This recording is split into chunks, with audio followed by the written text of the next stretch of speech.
नमस्कार, मी प्रमिला झामरे। तर आज मी सोयाबीन पासून भुर्जी बनवणार आहे। तर त्यासाठी एक प्लेट सोयाबीन घेतलेलं आहे। तर आपल्याला अगोदर सोयाबीन भिजवून घ्यायचं आहे। हे सोयाबीन असं वाळलं आहे, ह्याला थोडं भिजवायचं आहे। छोटा असेल तरी चालतंय, सोयाबीन मोठा असेल तरी चालतंय। तर मी गॅसवर कढई ठेवली आणि त्यात पाणी गरम करण्यासाठी ठेवलंय। त्यात मी यात ओतून घेतले आता सोयाबीन आणि गॅसही बंद केलाय। तर ह्याला एक 5 मिनिट आपल्याला सोयाबीन हे पाण्यामध्ये भिजू द्यायचं आहे।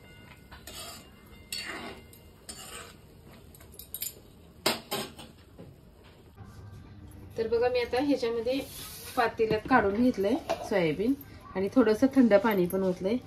तर आता छान असं भिजलंय। आपल्याला ही मिक्सरला वाटून घ्यायचं आता।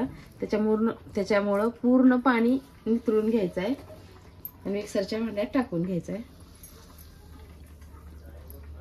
पाणी ह्यात काय ठेवायचं नाही आणि नंतरही दुसरं पाणी ओतायचं नाही। असंच आपल्याला बारीक करून घ्यायचं आहे। आपण अंड्याची भुर्जी ही सारखं खातो, म्हणून आता सोयाबीनची भुर्जी एकदा करून बघावं म्हणलं। सारखं तेच खाऊन खाऊन कंटाळा येतो। नवीन काहीतरी असले की मुलांना बी जरा चांगलं वाटतंय खाण्यासाठी। तर बघा, मी सोयाबीन पाण्यातनं काढून पिळून असं बारीक करून घेतलेलं आहे। तर आपण आता ह्याची भुर्जी करायला घेऊया।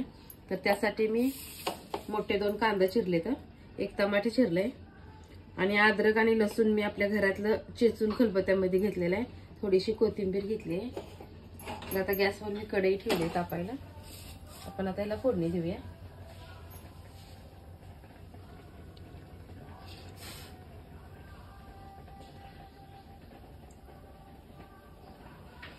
फोडणीसाठी मी तेल ओतून घेतलेलं आहे।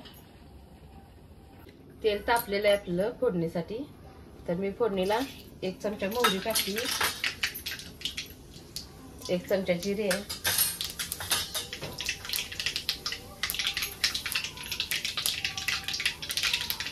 अद्रक लसूणची पेस्ट आहे। अद्रक लसूणची पेस्ट घ्यायची। मी कांदा टाकते।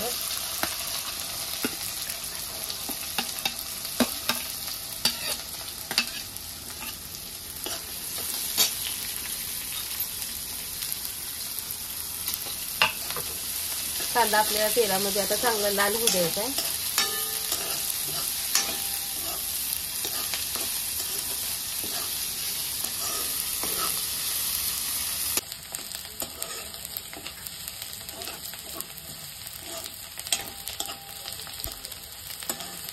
कांदा आपला आता लाल होत आलेला आहे।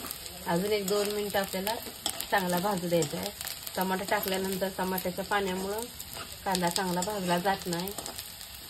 परत भाजीत खाताना करकर असं करतंय दाताखाली, त्याच्यामुळे कांदा छान असा भाजून घ्यायचा आहे।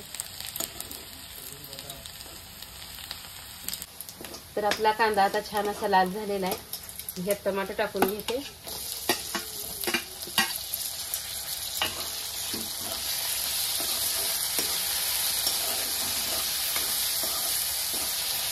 टमाटे आपल्याला 2 मिनिटं कांद्याबरोबर अजून परतायचं आहे, म्हणजे टमाटर पण मऊ होते।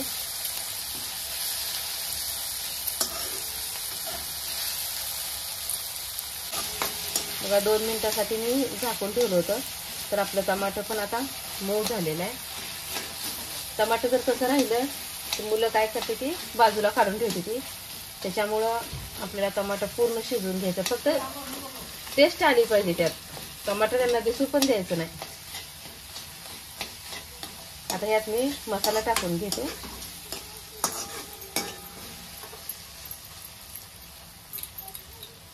आता यात थोडं टमाटर दिसते, ती पण थोडं मसाला टाकला आणि हलवलं तर पूर्ण बारीक होतं।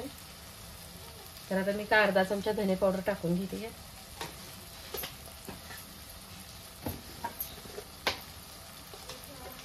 आपलं काळं तिखट आहे ते 1 चमचा टाकून घेते।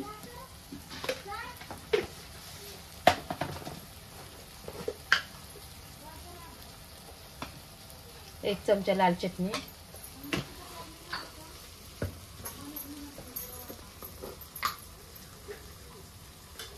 व थोडीशी हळद वापरणार आहे मी आणि 1 छोटा चमचा गरम मसाला आहे।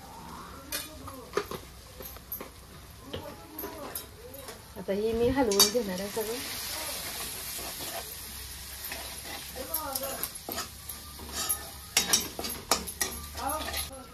तर आता ही कांदा टमाटर बघा किती छान असं झालेलं आहे. पूर्ण मसाला एकजीव केलेला आहे मी. तर जे बारीक करून आपण सोयाबीन घेतलेलं आहे ते आता ह्यात टाकून घ्यायचं आहे.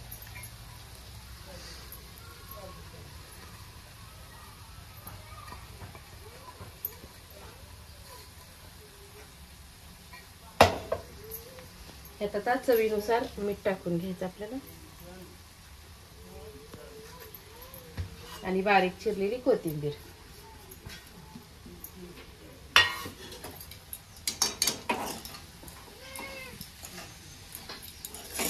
सगळी भाजी एकदा नंतर हलवून घ्यायची.